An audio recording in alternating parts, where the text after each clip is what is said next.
പിതാവായ ദൈവത്തിൻ്റെയും കർത്താവായ യേശുക്രിസ്തുവിൻ്റെയും കൃപയും സമാധാനവും നാം എല്ലാവരും ഉണ്ടായിരിക്കട്ടെ. നമുക്ക് കർത്താവിനെ സ്നേഹിക്കാം.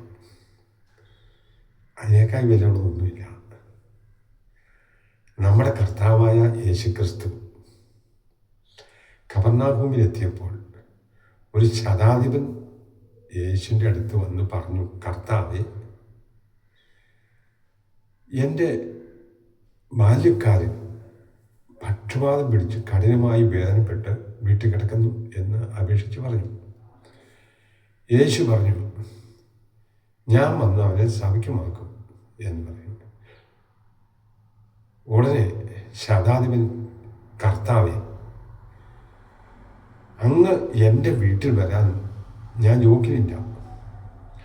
നീ ഒരു വാക്ക് കൽപ്പിച്ചാൽ മതി, എൻ്റെ ബാല്യക്കാരൻ സൗഖ്യമായിക്കൊള്ളും.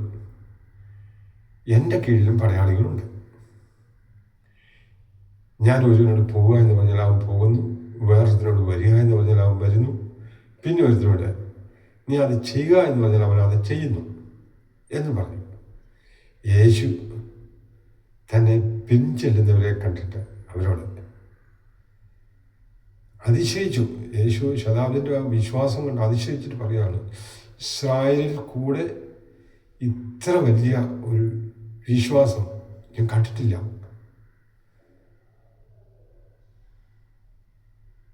കിഴക്ക് നിന്നും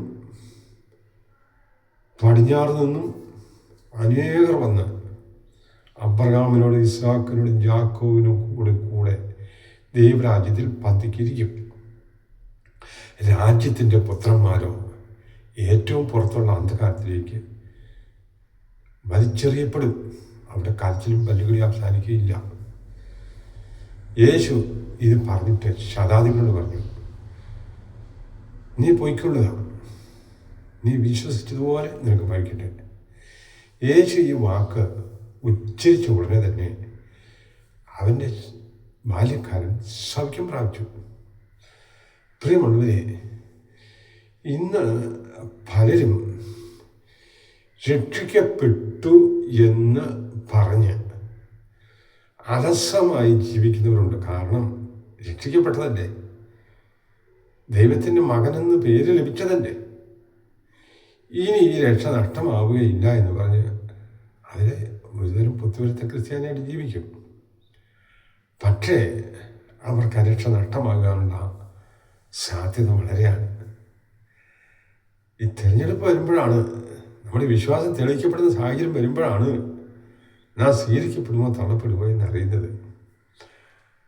അയാൾ പ്രിയമുള്ളവരെ, ഇനിയുള്ള കാലം, കാരണം ഇസ്രായേൽ ജനം എന്ന് പറയുന്നത് നിത്യതയോളം ദൈവരാജ്യത്തിൽ ജീവിക്കാൻ വിളിക്കപ്പെട്ടവരായിരുന്നു, നിയോഗമുള്ളവരായിരുന്നു. പക്ഷെ അവരുടെ അനുസരണക്കേടും അവിശ്വാസവും മൂലം അവർ തള്ളപ്പെട്ടു പോയി. എന്നാൽ ആ കാര്യത്തിൽ അനർഹരെന്ന് വിചാരിച്ചുകൊണ്ടിരുന്ന പലരും, അനേകരെ അനർഹരായി തീർന്നു. അതിന് നമുക്കും യേശുക്രിസ്തു വിശ്വസിച്ച് യേശുവിനെ അനുഗമിച്ച്